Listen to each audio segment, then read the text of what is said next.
wabarakatuh. Bismillahirrahmanirrahim. Yang saya hormati Ibu Maisanah MPDI selaku dosen mata kuliah Sejarah Pendidikan Islam kelas PIA. Dan tak lupa teman-teman kelas PIA yang saya banggakan. Perkenalkan, saya dari kelompok 5 yang beranggotakan yang pertama ada Mas Faisal Azri Firdaus dengan NIM 20111000005. Yang kedua ada Mbak Tia Unita dengan NIM 20111000025. Yang ketiga ada Mbak Surojatul Lamiah dengan NIM 201110009. Dan yang terakhir ada saya sendiri, Sofianti, dengan NIM 201110030. Di sini saya akan mempresentasikan bab mengenai sejarah perkembangan pendidikan Islam sesudah kemerdekaan.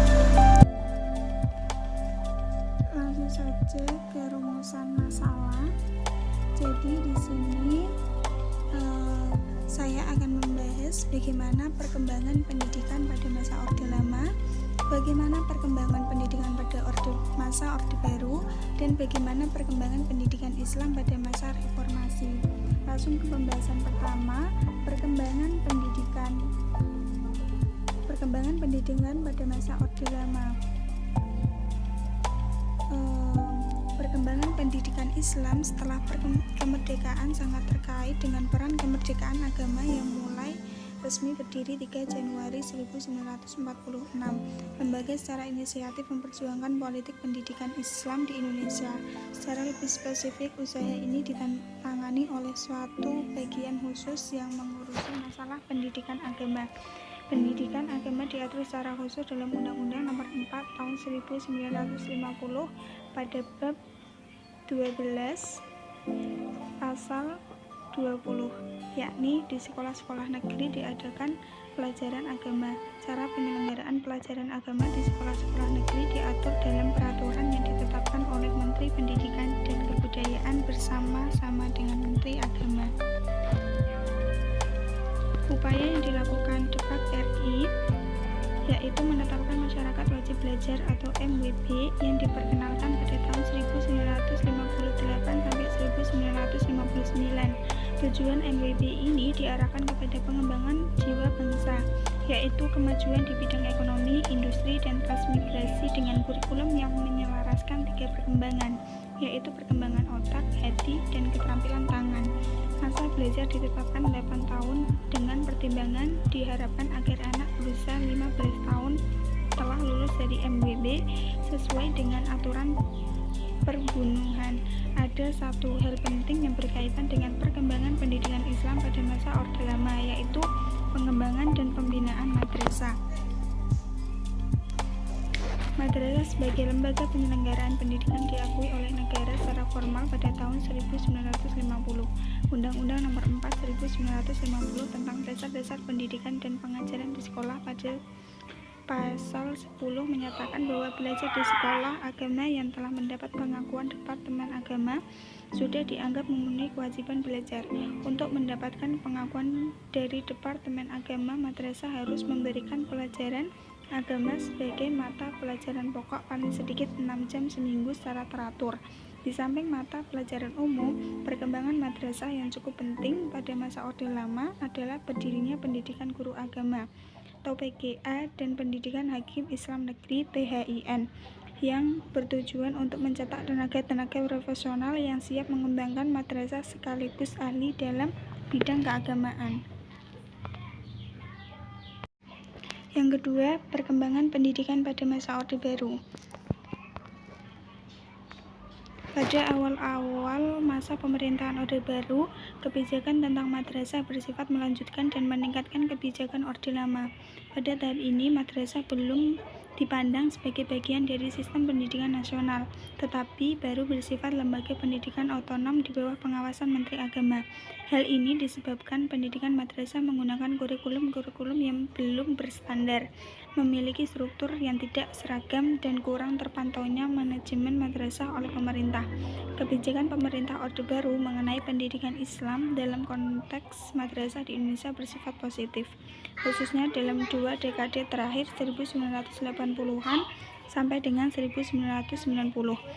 Pada masa pemerintahan Orde Baru, lembaga pendidikan madrasah dikembangkan dalam rangka pemerataan kesempatan dan peningkatan mutu pendidikan.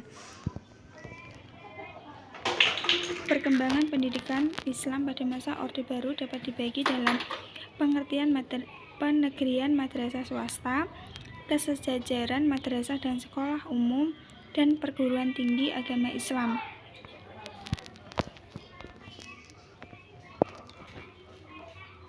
Yang terakhir, pengembangan pendidikan pada masa reformasi. Ini terbagi dari kurikulum pendidikan Islam pada masa reformasi. Sering terjadi jika suatu negara mengalami perubahan pemerintahan. Politik pemerintahan itu mempengaruhi pula bidang pendidikan yang sering mengakibatkan terjadinya perubahan kurikulum yang berlaku.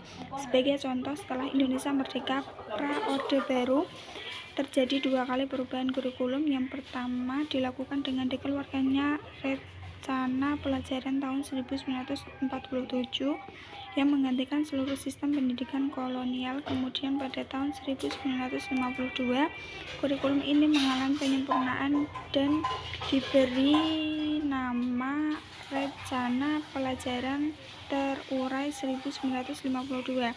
Perubahan kedua terjadi dengan dikeluarkannya Rencana Pendidikan tahun 1964.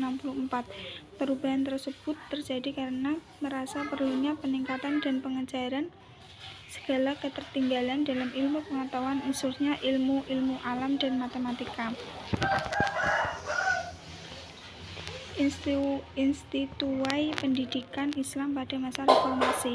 Menurut Daulay dalam bukunya Sejarah Pertumbuhan dan Pembaharuan Pendidikan Islam di Indonesia, perjalanan sejarah pendidikan Islam di Indonesia hingga saat sekarang ini telah melalui 3 periodisasi. Pertama, periode awal sejak kedatangan Islam ke Indonesia sampai masuknya ide-ide pembaharuan pemikiran Islam awal abad ke-20. Periode ini ditandai dengan pendidikan Islam yang konsentrasi di pesantren, dayah, surau, dan masjid dengan titik fokus adalah ilmu-ilmu agama yang bersumber dari kitab-kitab klasik. Periode kedua, periode ini telah dimasuki oleh ide-ide pembaharuan pemikiran Islam pada awal abad ke-20. Periode ini ditandai dengan lahirnya madrasah, sebagian lembaga-lembaga pendidikan Islam yang telah memasukkan mata pelajaran umum ke dalam program kurikulum pendidikan mereka, dan juga telah mengadopsi sistem pendidikan modern seperti metode manajerial, klasikal, dan lain sebagainya. Ketiga, pendidikan Islam telah terintegrasi ke dalam sistem pendidikan nasional sejak lahirnya Undang-Undang Nomor 2 Tahun 1989, dilanjutkan pula dengan Undang-Undang Nomor 20 Tahun 2003. Sejak Indonesia merdeka, perkembangan pendidikan Islam di Indonesia semakin memperlihatkan perkembangan yang signifikan. Pesantren berkembang dari bentuk tradisional Salafi berkembang kepada pesantren modern atau Halafi. Pesantren bentuk kedua ini sekarang berkembang hampir di seluruh Indonesia. Kemodernan dapat dilihat dari 3 segi. Pertama, mata pelajaran telah seimbang di antara materi ilmu-ilmu agama dengan materi ilmu-ilmu umum. Kedua, metode pengajaran telah bervariasi, tidak lagi semata-mata hanya memakai metode sorogan, wetonan, dan hafalan. Ketiga, pendidikan agama Islam dikelola berdasarkan prinsip-prinsip manajemen pendidikan. Di lembaga-lembaga sekolah pada tahun 2003, pendidikan agama Islam dipertegas melalui Undang-Undang Nomor 20 Tahun 2003 Pasal 12, yang mana pada periode sebelumnya pendidikan agama Islam kurang diperdulikan. Dari beberapa penjelasan dapat disimpulkan bahwa perkembangan pendidikan Islam di Indonesia pada masa Orde Lama berkaitan erat dengan peran Departemen yang Agama mulai resmi berdiri 3 Januari 1946. Lembaga ini secara intensif memperjuangkan politik pendidikan Islam di Indonesia. Secara lebih spesifik, usaha ini ditangani oleh bagian khusus yang mengurusi masalah pendidikan agama. Peraturan resmi dalam Undang-Undang Pendidikan tahun 1950 Nomor 4 dan Undang-Undang Pendidikan tahun 1954 Nomor 20 yang berbunyi, pada pada sekolah-sekolah negeri diselenggarakan pelajaran agama dan orang tua murid berhak menetapkan apakah anaknya mengikuti pelajaran tersebut atau tidak. Yang kedua, cara menyelenggarakan PA di sekolah-sekolah negeri diatur melalui Menteri Pendidikan, Pengajaran dan Kebudayaan (PPK) bersama Menteri Agama. Pada tahun 1960, sidang MPRS menetapkan bahwa pendidikan agama diselenggarakan di perguruan tinggi umum dan memberikan kebebasan kepada mahasiswa untuk mengikuti atau tidak. Namun pada tahun 1967 pada awal Orde Baru, ketetapan itu diubah dengan mewajibkan mahasiswa mengikuti mata kuliah agama, dan mata kuliah ini termasuk keadaan sistem penilaian. Keadaan pendidikan Islam di Indonesia pada Orde Lama jauh lebih maju dibandingkan dengan keadaan pendidikan masa kolonial. Hal tersebut dapat dilihat dari banyak berkembangnya lembaga-lembaga pendidikan Islam dan organisasi yang bergerak dalam dunia pendidikan Islam, sehingga dapat membangun generasi penerus bangsa yang berjiwa Islami.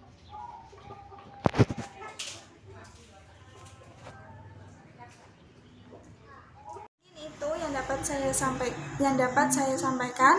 Kurang lebihnya saya mohon maaf yang sebesar-besarnya. Wabillahi taufiq wal hidayah. Wassalamualaikum warahmatullahi wabarakatuh.